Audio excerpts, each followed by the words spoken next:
Boa noite. Criança de 2 anos morre vítima de espancamento. O principal suspeito do crime é o namorado da mãe do bebê, que estava com ela há apenas 2 meses. Foram os familiares do pai da criança que deram queixa na polícia e o suspeito foi preso. Tudo aconteceu na noite deste domingo, na casa da família do padrasto da criança, no Parque Riachuelo, no Tarumã, Zona Oeste. A mãe da criança, segundo o pai legítimo, estava em uma festa de aniversário da vizinha com o bebê. Assim que a criança adormeceu no colo dela, ela pediu para que o companheiro levasse o bebê para a casa dos parentes dele. Só que lá, supostamente, ele acabou agredindo o enteado. Eu acho que ele acordou, que ele é chato, ele era meio chatinho, e aí quando ele acordou, acho que ele queria que ele dormisse de novo. Aí bateu meu filho, deu soco na cabeça, na barriga. Foi quando ele já veio com o menino no colo, já quase desmaiado, já quase sem vida. Ele estava todo machucado, estava todo cheio de hematoma, o corpo dele todo, a cabeça, tudo. O agressor é Romário Silva, de aproximadamente 25 anos de idade. A mãe, Luana Silva, de 21 anos, correu para esta unidade de pronto atendimento no Campos Sales. A avó relatou que o padrasto saiu da UPA dizendo que iria buscar roupas para o menino, mas não voltou. Aí ligava para ele, ele não atendia o telefone. Romário Silva foi localizado nesta casa no Cidadão 10, no Tarumã. Ele e a mãe do bebê de 2 anos prestaram depoimento à delegada plantonista. Abalada, a mãe não teve condições de conversar com a nossa equipe de reportagem. A delegada disse que o agressor confirmou tudo. Ele confessa que matou a criança, mas disse que não teve intenção. Né? Ele fala que chegou no local lá, viu que a criança estava chorando muito, tinha vomitado, e aí ele tentou, né, acalmar a criança, sentou em cima dela, né, com o joelho, mas disse que não teve agressão. Luana foi liberada. Romário foi indiciado por homicídio qualificado e encaminhado para audiência de custódia. Foi preso em Roraima um dos líderes da facção criminosa responsável pelo massacre no complexo penitenciário Anísio Jobim em janeiro do ano passado. Ele estava foragido desde o dia da rebelião e agora volta às mãos da justiça.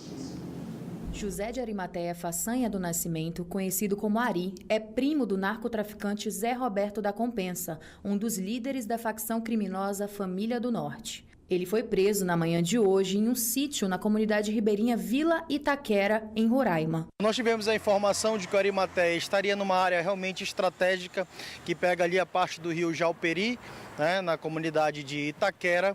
Essa região ela é estratégica em que sentido? Ela sai, a embarcação que sai da cabeça do cachorro, São Gabriel da Cachoeira, vai descendo, ela tem que necessariamente passar pelo encontro entre Rio Negro e Rio Branco. E nesse encontro, aquela comunidade fica bem próximo. Então nós fizemos um planejamento e que nós levaríamos 3 dias para chegar de lancha nesse local. Ele escolheu ali realmente na fronteira para dificultar a ação policial. O homem era foragido da justiça desde a rebelião do Compage em janeiro de 2017 em Manaus, onde 56 detentos foram mortos. Ele responde a 14 processos e, segundo a polícia, é considerado um dos líderes da facção criminosa Família do Norte. O foragido deve chegar a Manaus na tarde desta terça-feira. E o Detran Amazonas passou a funcionar hoje em sua nova sede, também na Avenida Mário Ipiranga Monteiro, em um prédio melhor, só que alugado. Agora o novo prédio possui cerca de 4.000 metros de área construída e continua na Avenida Mário Ipiranga, a antiga Recife. Abriga em um mesmo espaço todos os setores do órgão e já começa a funcionar a partir desta segunda-feira, às 8 da manhã. O Detran é um órgão muito importante na vida de uma cidade, tá?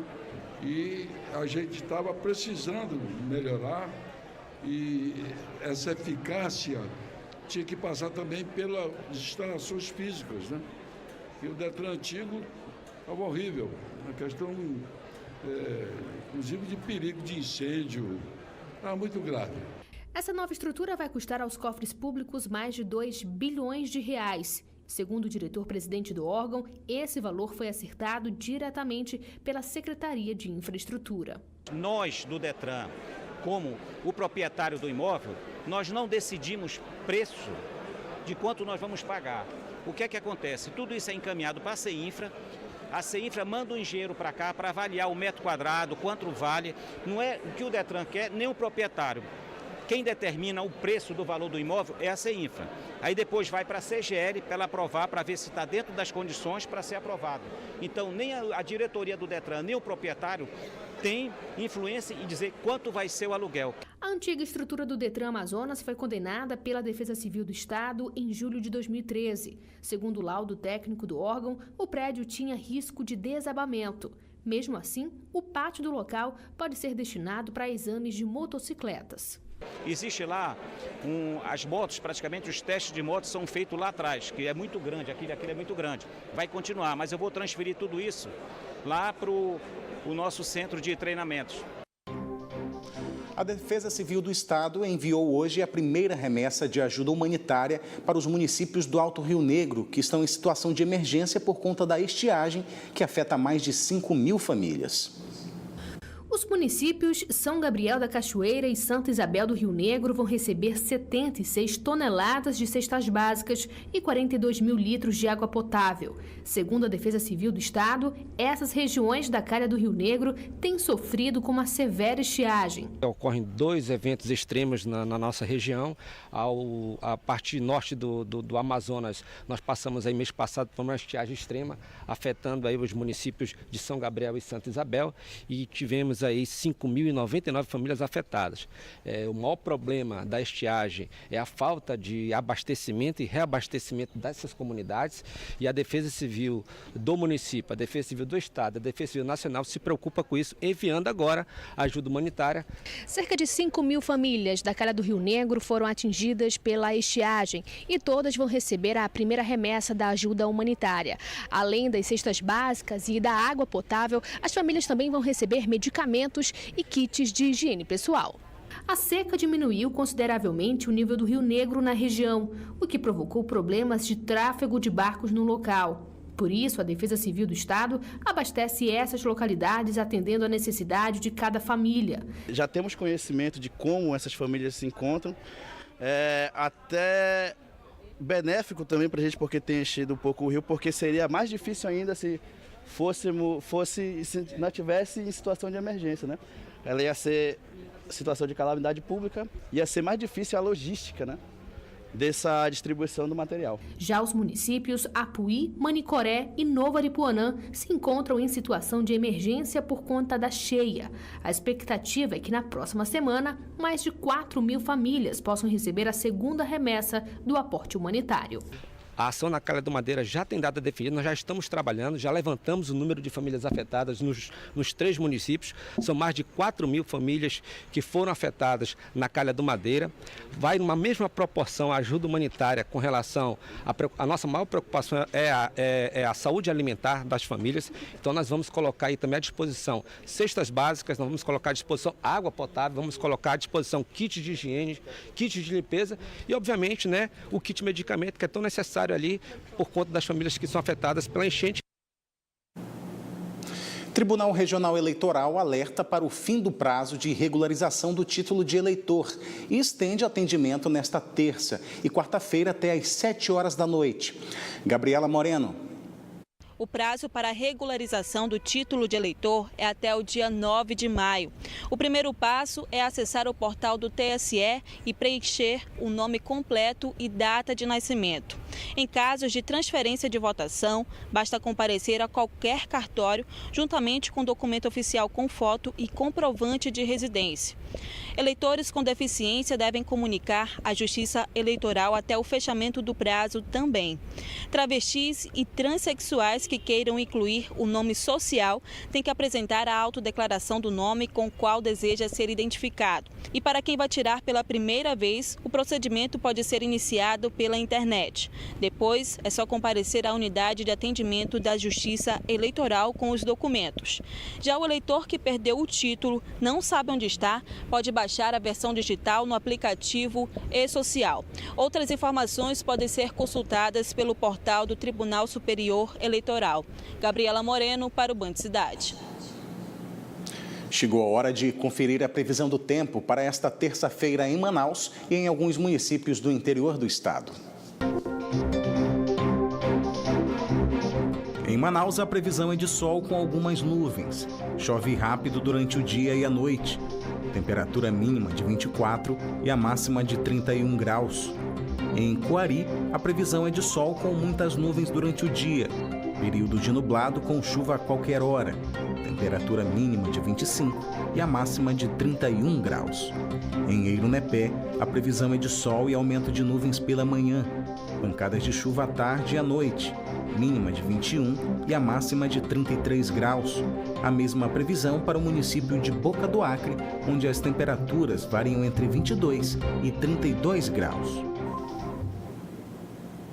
Olha, a partir do próximo sábado, dia 12 de maio, a Prefeitura de Manaus vai dar início ao cumprimento do calendário de imunização contra o vírus influenza, a famosa vacina contra a gripe. A campanha já começou em todo o Brasil, mas aqui em Manaus foi postergada por conta do surto de sarampo.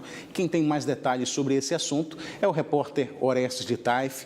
Boa noite, Orestes. Eu queria saber qual é o público-alvo dessa campanha, pessoal que já tem que ir atrás da caderneta de vacinação para ir no sábado ao posto de saúde. Boa noite, Neto Cavalcante. Boa noite para você de casa que nos dá o prazer da audiência. Olha, Neto, o público-alvo dessa campanha de vacinação contra a influenza são pessoas acima de 60 anos de idade, trabalhadores da área da saúde e também os povos indígenas, além das gestantes e portadores de deficiência. Também o público-alvo a campanha de vacinação pretende vacinar as crianças com idade entre 6 meses e 5 anos de idade. A campanha começa, como você falou, no dia 12, próximo sábado, e vai até o dia 8 de junho. O objetivo da Secretaria Municipal de Saúde é vacinar cerca de 400 mil pessoas aqui na capital amazonense. Serão disponibilizadas 450 mil doses da vacinas em pelo menos 626 postos de saúde espalhados em todas as zonas aqui de Manaus. Lembrando que não podem tomar a vacina contra a influenza pessoas que têm alergia ou são intolerantes a ovo de galinha. A influenza é uma doença infecciosa de origem viral e é considerada hoje um problema de saúde pública em todo o Brasil, por isso é importante se vacinar. Neto. Muito obrigado, Orestes, pelas informações. Boa noite mais uma vez para você.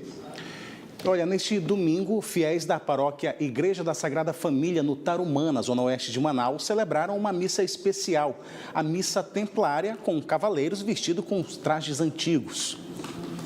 Do lado de fora, eles se prepararam para entrar no templo católico. Eram 45 homens vestidos de cavaleiros templários, um exército religioso formado por monges que protegeram Jerusalém após a conquista da Cidade Santa no século XVII, durante expedições organizadas pelas potências cristãs europeias para tirar a região do domínio muçulmano, e os cavaleiros maltas, que cuidavam dos feridos na guerra. Com esses trajes, eles se juntaram e celebraram uma missa especial realizada pela primeira vez na Igreja Católica em Manaus. A gente tenta fazer quase que idêntico. As demais vestimentas remetem exatamente como os Cavaleiros Templários desde a primeira cruzada. A Ordem de Malta, pouco tempo antes da constituição dos Cavaleiros Templários, vieram os Cavaleiros de Malta, que representam os Cavaleiros de Hospitalaria, são os Cavaleiros Hospitalários. Aqueles cavaleiros que cuidavam dos enfermos, não combatiam. Eram duas características distintas, mas os trajes compostos com barrete e elmo, túnica, cinto, luvas, manto e cetro foram fundamentais para a defesa dos estados cristãos implantados à força do Oriente Médio. Antigamente, os antigos maçons operativos, eles trabalhavam lado a lado junto à Igreja Católica, construindo os grandes templos, as grandes catedrais que nós temos hoje espalhados por todo o mundo. Os princípios morais que nós desejamos para os nossos irmãos são baseados na Santíssima Trindade. E hoje nós estamos aqui fazendo essa missa de ação de graça, de agradecimento por conseguirmos esse momento tão maravilhoso dentro da maçonaria amazonense. A celebração foi realizada pelo arcebispo de Manaus, Dom Sérgio Castriani.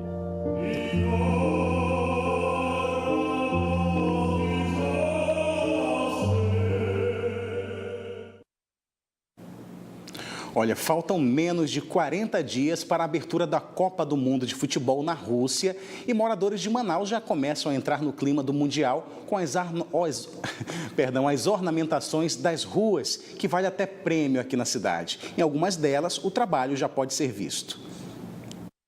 O ritmo de trabalho dos moradores é acelerado. Eles têm pouco mais de um mês para deixar a rua no clima da Copa do Mundo. Aqui na Rua Santa Isabel, na Praça 14, todos os vizinhos se uniram para fazer a decoração. Porque não é sempre que tem, só em 4 anos.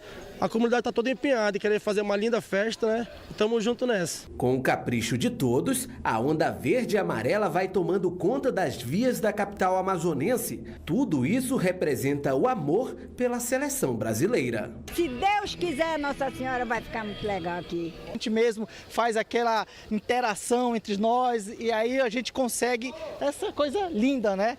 Que quando terminar vai ficar maravilhoso. Nesta outra rua, que fica no bairro Vila da Prata, o sentimento de amor pela seleção e a torcida pelo hexacampeonato também inspiram. Basta olhar para cima para ver tamanha criatividade. Trabalhoso, muito trabalhoso.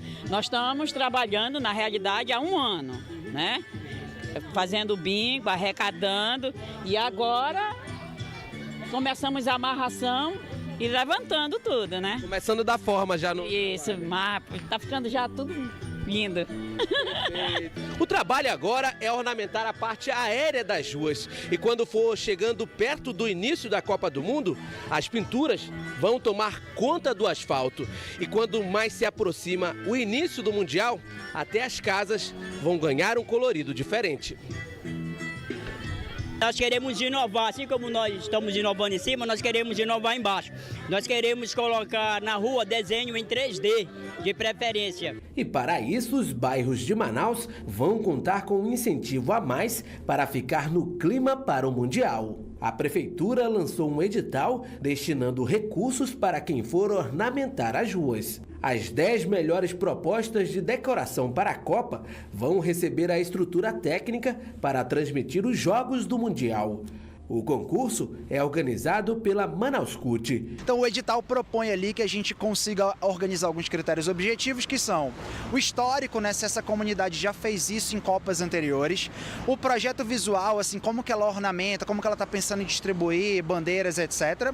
E a principal, e um também que é super importante, é qual é o envolvimento dessa comunidade, o que ele retorna para aquela sociedade. E esse é o sentimento movido pelo futebol, que de 4 em 4 anos mostra que a força de uma paixão une o Brasil inteiro. Agora o futebol, o Nacional perde a segunda partida em casa e se complica na Série D do Brasileirão. A derrota para a equipe paraense no domingo deixou a torcida na bronca.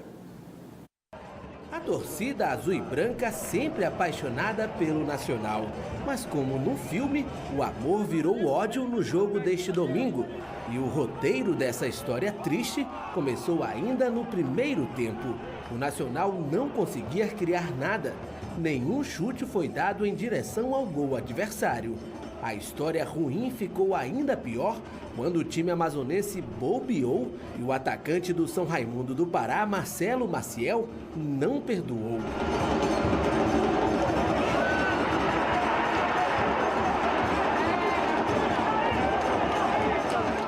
A torcida ficou impaciente e começaram os xingamentos nas arquibancadas.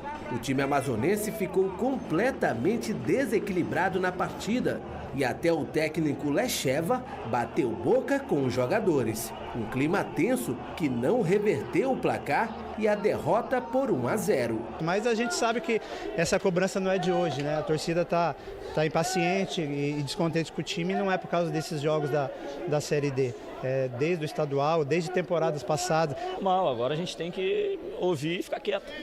Porque realmente foi falta de atenção e eu estou cobrando, a gente cobra isso a semana inteira. O professor conversou com a gente a semana inteira, passou pra gente tudo o que tinha que fazer. E, pô, a gente continua errando, cara. A gente continua errando onde não pode, a gente continua fazendo o que não pode. Com a derrota, o Nacional despenca da liderança para a lanterna do grupo A3 da Série D do Campeonato Brasileiro. E a disputa pela classificação nesse grupo fica cada vez mais acirrada. E apesar de estar numa situação delicada, o Leão da Vila continua com chances de avançar para a próxima fase. O próximo jogo será novamente contra o São Raimundo do Pará, no próximo domingo, fora de casa. E na capital acreana, o Manaus Futebol Clube venceu o Rio Branco por 4-3. O primeiro gol do Manaus saiu aos 10 minutos de bola rolando. Marcelo Nicásio aproveitou um rebote e abriu o placar.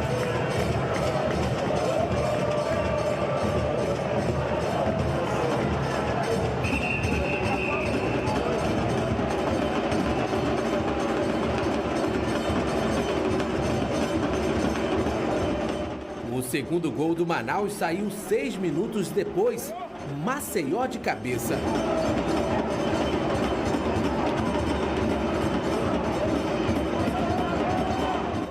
O Rio Branco diminuiu neste chute de Diego Dorlen, que não deu chances para o goleiro Jonathan.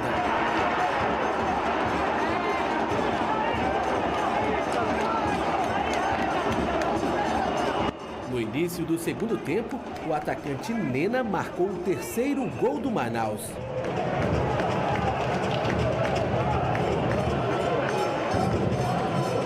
O Rio Branco não se entregava. Matheus Oliveira fez o segundo do time acreano.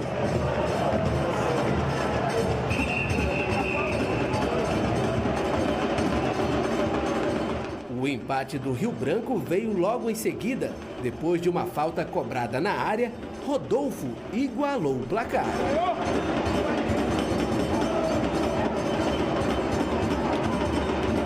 A vitória do Manaus saiu nos acréscimos. Jean Carlos, no apagar das luzes, deu números finais da partida. Manaus 4, Rio Branco 3. Com a vitória, o Gavião do Norte assumiu a liderança isolada do Grupo A1 e manteve 100% de aproveitamento. As duas equipes voltam a se enfrentar no próximo domingo, aqui em Manaus. E o Instituto Mamirauá trouxe em Manaus uma exposição sobre os primatas do Amazonas e a importância de preservação desses animais. A expedição Macacos do Médio Solimões reúne fotos em um shopping na zona centro-sul da capital. Uma viagem a um dos lugares com maior espécies de primatas, a Amazônia. O Médio Solimões, por exemplo, é uma das regiões com animais raros, como o macaco de cheiro de cabeça preta. É pela preservação de animais ameaçados como esse que o Instituto Mamirauá realiza a exposição com o tema Expedição Macacos do Médio Solimões. A mostra acontece no Espaço da Cidadania Ambiental, localizada em um shopping na zona centro-sul de Manaus. Aqui em Manaus, os projetos com saúde de coleira são bastante divulgados, uma espécie muito ameaçada de extinção, mas das outras espécies que ocorrem no interior do estado, ninguém sabe praticamente nada. Então, nós viemos com essa exposição para cá, para mostrar um pouco sobre essa riqueza que tem aqui no estado, né? Mostrar um conjunto dessas espécies, né? É sustentabilidade, é a nossa Amazônia. Então, nós o abraçamos e hoje eles estão aqui, vão passar essa semana aqui conosco. E como o shopping tem uma grande rotatividade, uma grande visitação, eu creio que é uma vitrine muito importante para o projeto. No local, crianças recebem orientação de maneira didática, com jogo eletrônico e diversão na Floresta dos Macacos. Além disso, a exposição tem fotografias de várias espécies de macacos, para que o público conheça as riquezas da Amazônia e a importância da conservação dos primatas. A nossa ideia é de trazer e informar as pessoas de que eles são primatas, assim como nós, né? Eles têm as famílias deles, eles têm o papel deles na floresta, eles dependem da floresta, assim como a floresta depende deles. O macaco de cheiro de cabeça preta é a espécie principal desta exposição. exposição. Por isso, uma campanha de arrecadação de dinheiro foi lançada para apoiar um projeto científico de reintrodução da espécie. Uma pesquisa que envolve biotecnologia de reprodução, ou seja, a gente quer montar um depósito de células reprodutivas de machos e fêmeas, para que no futuro a gente possa reintroduzir esses macacos quando eles estiverem perdendo seu hábitat. As doações podem ser feitas através do site mamirauá.org.br/ajude. A expedição Macacos do Médio Solimões vai estar aberta ao público até essa sexta-feira, de 10 da manhã às 22 horas. O Banho de Cidade fica por aqui, mas você pode acompanhar outras notícias nas redes sociais, Facebook e Twitter da Band Amazonas. E para ficar por dentro da programação e bastidores, é só seguir a Band Amazonas no Instagram. Para rever nossas reportagens, acesse o canal da Band no YouTube.